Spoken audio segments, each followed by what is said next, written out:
Depois de visitar o Caraça, de 11 a 13 de abril de 1881, Dom Pedro seguiu em direção a Mariana, passando por Catas Altas, onde almoçou, e pelos seguintes distritos da primeira capital de Minas: Inficionado, hoje Santa Rita Durão, Camargos e Bento Rodrigues, chegando finalmente a Mariana, onde passou 4 dias participando de cerimônias da Semana Santa e também estabelecendo contatos e realizando importantes visitas.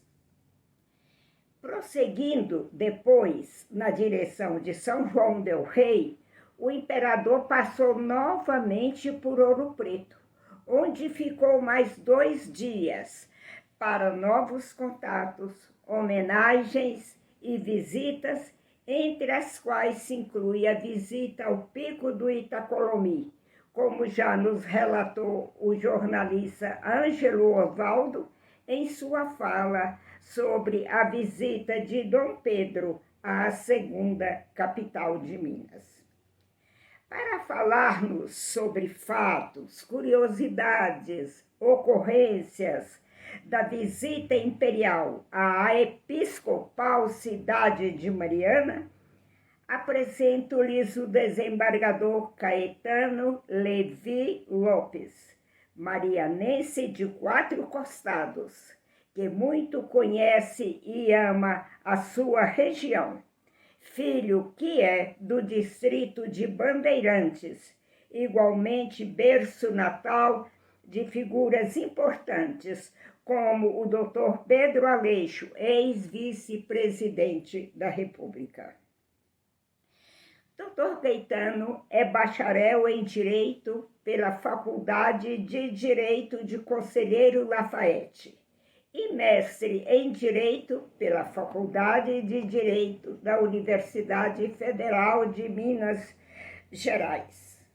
É magistrado de carreira em Minas Gerais, tendo exercido a judicatura nas comarcas de Rio Pardo de Minas, bem ao norte, Januária, Teoflotone e Belo Horizonte, quando tornou-se juiz do Tribunal de Alçada do Estado de Minas Gerais, onde atuou respectivamente como presidente da Terceira Câmara Civil, do 2º Grupo de Câmaras Cíveis e do Grupo de Câmaras Cíveis Reunidas. O nosso palestrante fez também brilhante carreira no magistério, atuando desde 1978 como professor universitário na área do direito na Universidade Presidente Antônio Carlos de Barbacena, na Faculdade de Direito de Teoflotone e na Faculdade de Direito Milton Campos, aqui de Belo Horizonte. Nesta, ele lecionou desde 1986. E ainda como professor convidado da Escola Judicial Desembargador Edésio Fernandes e conferencista em várias oportunidades e em diversas entidades, como a OAB, Seção Minas Gerais, Centros de Estudos Jurídicos, Faculdades de Direito e outras instituições. Seu preparo e gosto pelo direito, pelas letras e pela história valeram-lhe convites para ingresso como sócio efetivo na Academia Barbacenense de Ciências Jurídicas, na Academia Marianense de Letras e no Instituto Histórico e Geográfico de Minas Gerais. E ainda na Academia Juris de Roma. Ele é também presidente de honra do Instituto Roque Camilo. Atualmente, Dr. Caetano é o diretor-presidente da Escola Nacional de Magistratura, pelo triênio 2019 e 2022. Vamos agora vê-lo e ouvi-lo virtualmente, acompanhando Dom Pedro na histórica visita a essa região de Minas, tão preciosa pelas belezas naturais e pelas riquezas minerais, e tão rica em história, arte e cultura mineiras. Preparemo-nos para enriquecermos a memória do nosso coração. O Instituto Histórico e Geográfico de Minas Gerais, prosseguindo nesta série da histórica viagem de Dom Pedro II à então província de Minas Gerais, em 1881, agora vai focalizar o trecho em que Sua Alteza saiu do Caraça e dirigiu-se à cidade de Mariana. Dom Pedro II, em 1881, visitou Minas Gerais. O imperador era também um cientista e registrou sua visita em um diário minucioso, sem nenhuma preocupação literária.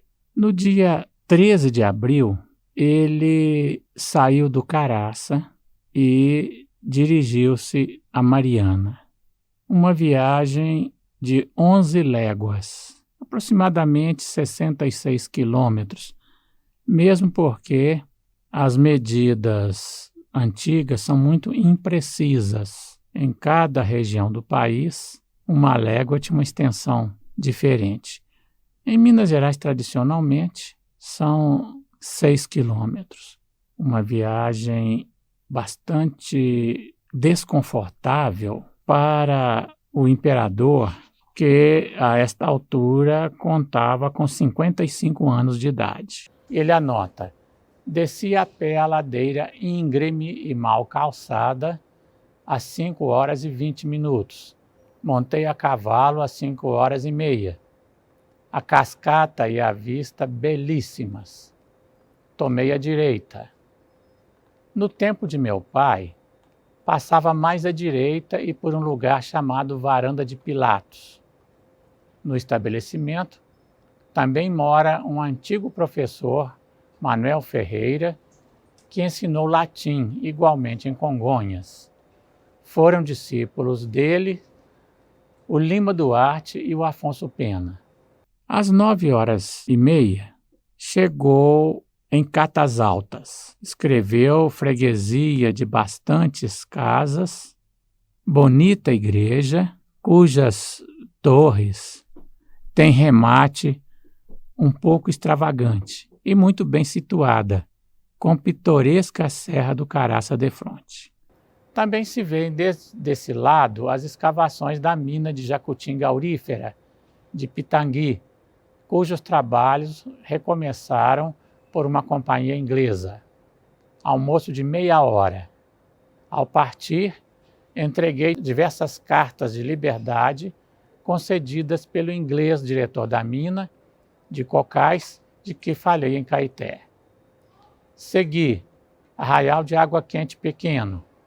Atravessou-se mato depois de uma volta que se deu por um tabuleiro todo de canga para evitar parte do caminho ordinariamente trilhado e que é muito mal para a liteira. A canga desta região, segundo Garcês, tem talvez 20 metros de espessura, que é riqueza de ferro. Arraial do Inficionado.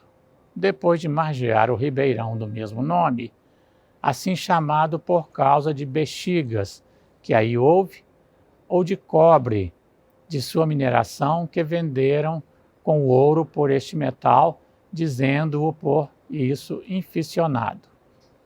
Para chegar ao arraial, que é grande e tem 3 igrejas, atravessa-se uma ponte comprida. Santa Rita Durão nasceu no inficionado. Indagando da casa de seu nascimento, só um velho Lúcio Ottoni disse que da janela que já tínhamos passado pela casa na entrada do arraial, à direita e para dentro. Achei melhor não voltar para procurá-la. Arraial do Bento Rodrigues. Pequeno, mas com igreja. Tenho passado desde Catas Altas diversos ribeirões ou riachos que vão ter por fim a Santa Bárbara e aumentar as águas do Rio Doce. Arraial de Camargos. Bem situado, com igreja, sempre se tem visto a Serra do Caraça. Enfim, passamos por perto dos trabalhos da mina do Morro de Santana. Avultava a grande roda de água com o luar e depois encontraram-se os carros e troles que já tardavam. O caminho não é mau. Agora que não tem chovido, foi muito reparado. Porém, há ladeiras íngremes e com pedras, por onde não podiam passar os carros. Perto das 8, entrada na cidade de Mariana. Bonitas iluminações, boas casas, subiram-se ladeiras íngremes e às 8 era eu recebido pelo bispo no seu palácio, que é grande. Por falta de acordo, esperaram com as trevas até minha chegada. Contudo, eu falara com o bispo de modo a começarem às 5, mesmo que eu não estivesse. Despedindo-se o bispo de mim, a fim de eu poder descansar, julguei-me dispensado de assistir às trevas. Irei às de amanhã e de sexta-feira, o que não faço no Rio de Janeiro. Jantei perto das 9 horas. 14 de abril de 1881, quinta-feira.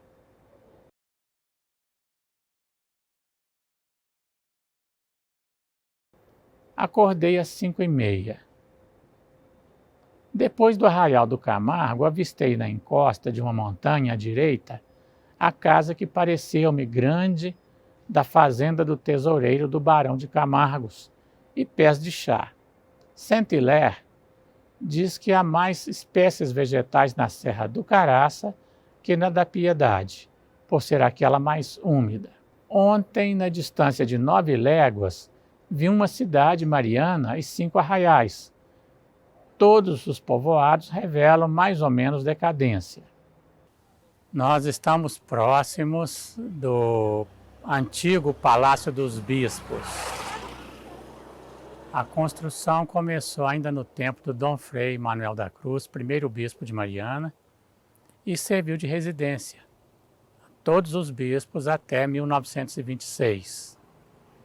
Na Semana Santa de 1881, Dom Pedro II, em visita a Minas, ficou hospedado por 4 dias justamente neste palácio. É um imóvel histórico. Lamentavelmente, o jardim interno que Dom Pedro elogiou tanto no seu diário não existe mais. Em lugar do jardim, foi construída uma obra de aspectos modernistas da UFOP. Há um movimento para que esse jardim seja refeito, seja reconstruído, pelo menos em parte. Tomara que esta iniciativa possa realmente se concretizar, porque as elogiosas referências que o Dom Pedro II fez em seu diário, à vista que ele teve do jardim, sem dúvida, é algo que engrandecia a Mariana daquela época. E saiu para verificar uma das suas preocupações: educação. Em pleno Sábado Santo, foi visitar educandários. Primeiro dirigiu-se à instituição que ministrava aulas para meninos e depois aulas para meninas, e foi anotando o que agradou e o que não agradou. A aula de meninos, regida pela professora Bicalho, irmã do cônego, não me agradou. De outra, a professora estava com licença. Aula de meninas, professora e limpeza da sala, embora muito estreita, como a da outra, agradaram-me. Aula de latim, agradou-me. Fui até o alto, onde se começa a construção da igreja de São Pedro. Que pena é não acabarem, pois é a mais bela externamente das de Mariana. Bela vista. Bebi perto excelente água de um chafariz. Há uns poucos em Mariana. Ao fundo, o seminário menor, Nossa Senhora da Boa Morte, o educandário mais antigo de Minas Gerais.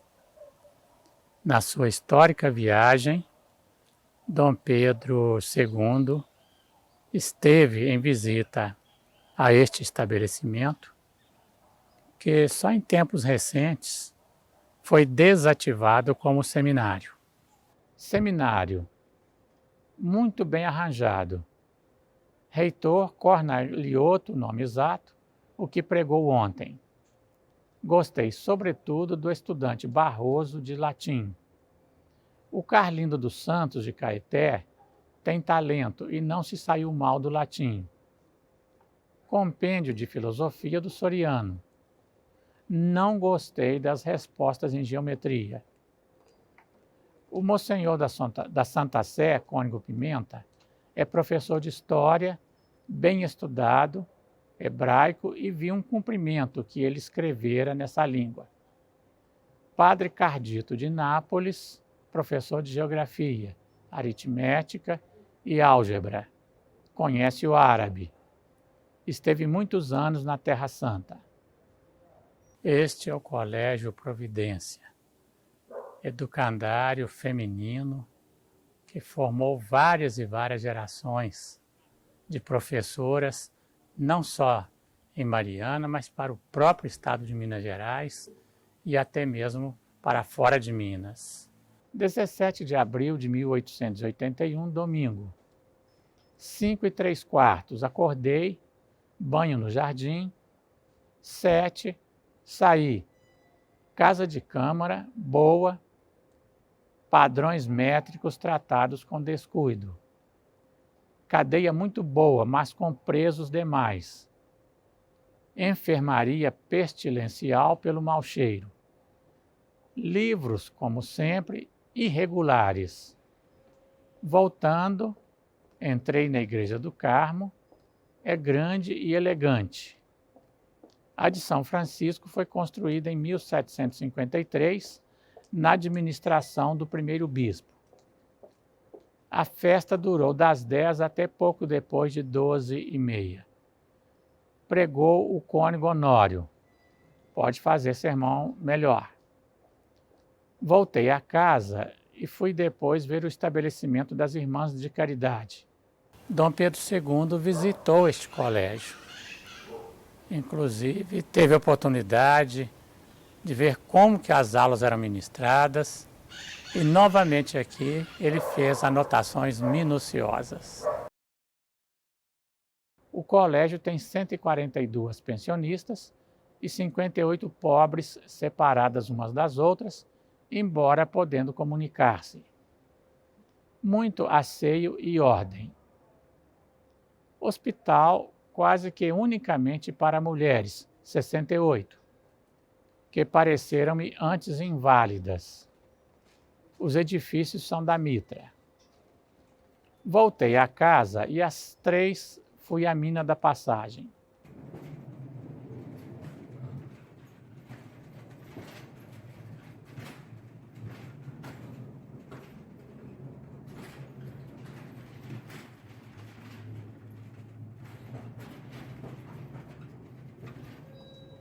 Percorri a galeria e escavações durante 1 hora.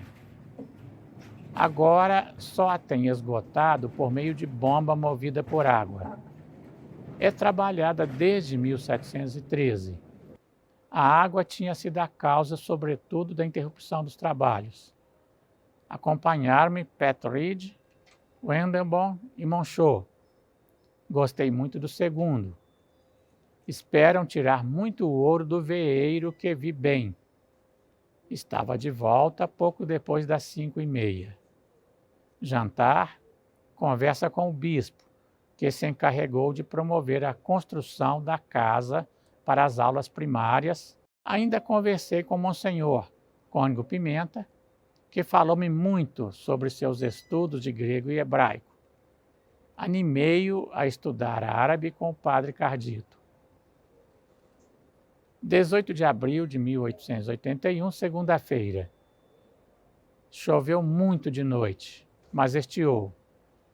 São quase 6 horas. Vou sair. Cheguei à mina do Morro de Santa Ana, de Maquiné, de que é manager por companhia de Londres, Mr. Hayward. Vi primeiro a bomba hidráulica, cujo motor é uma máquina de vapor de 30 cavalos. A bomba começou hoje a trabalhar regularmente. Os trabalhos de extração do minério Jacutinga estão parados há 1 ano e meio, por se ter desarranjado a enorme roda de ferro feita na Inglaterra na fábrica Hale, que, pela queda da água, movia a bomba de esgoto. Sobre a galeria em que estou, há outra que se abandonou a 19, esta explorada a 10. Anda-se perfeitamente pela galeria, na extensão de 440 metros ou 220 braças, e ainda há 100 e tantas cheias de água que se esgota à razão de 4 metros cúbicos por hora. Em Maquiné tem agora 300 e tantos trabalhadores, quase todos escravos alugados. Já houve 600. Almoço às 9h30. Segui às 10h30. Belo caminho que domina um largo vale. O jornal A Atualidade, de Ouro Preto, edição do dia 18 de abril de 1881, noticiou que foram 10 perdoados, dentre eles 2 mulheres, e 8 comutados. O jornal publicou nominalmente os beneficiados. Dom Pedro II, em regra, não anotava quais alimentos ingeria. Há 2 exceções. No dia 14 de abril anotou, abro aspas, em Catas Altas, vi muita fruta. No almoço havia bastantes cambucás, fecho aspas. Agradeço à professora Regina Almeida e ao desembargador Caetano Levi Lopes o honroso convite para tomar parte nesta programação especial em comemoração dos 140 anos da histórica viagem de Dom Pedro II à província de Minas. Na tarde da Quinta-feira Santa de 1881, já revigorado do longo percurso desde o Caraça até Mariana, o imperador aproveitou ainda alguns minutos entre o jantar e o solene lava-pés para atualizar seu diário com mais lembranças da véspera. Um registro chama a atenção.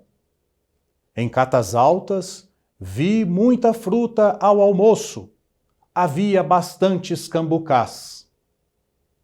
A curiosa referência a essa fruta, que aparecera no diário de Dom Pedro em 1860, durante viagem à região de Linhares, no Baixo Rio Doce, Espírito Santo, repete-se 2 semanas após Sua Majestade partir de Mariana.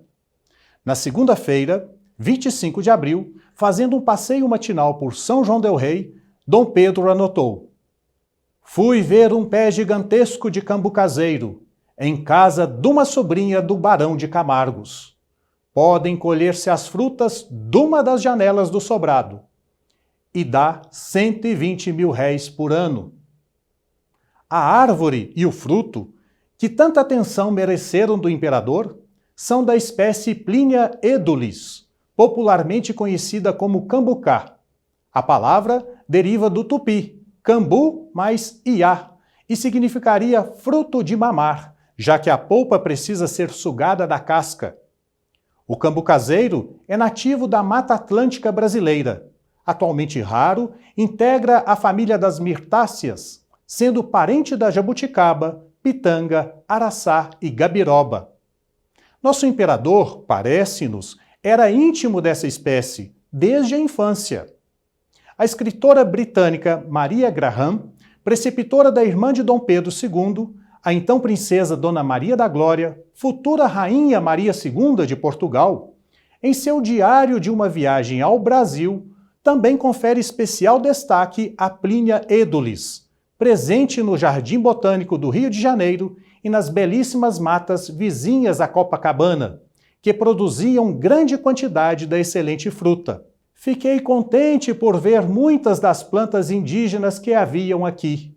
O cambucá, cujo fruto tão grande como uma maçã tem o gosto subácido de groselha, com a qual sua polpa tem uma forte semelhança. Na plataforma eletrônica do Centro de Referência em Informação Ambiental, encontramos 110 registros de amostras de cambucás coletadas na América do Sul, sendo 106 no Brasil e 9 em Minas Gerais, nos municípios de Alfenas, Faria Lemos, Monte Belo e no distrito de Furquim, em Mariana. De crescimento lento que atinge de 5 a 12 metros de altura, o cambu caseiro é uma árvore média, em geral de 3 a 4 metros, quando cultivada. O formato da copa é muito parecido com o da jabuticabeira. Suas folhas, contudo, são bem maiores e ligeiramente aveludadas na face inferior.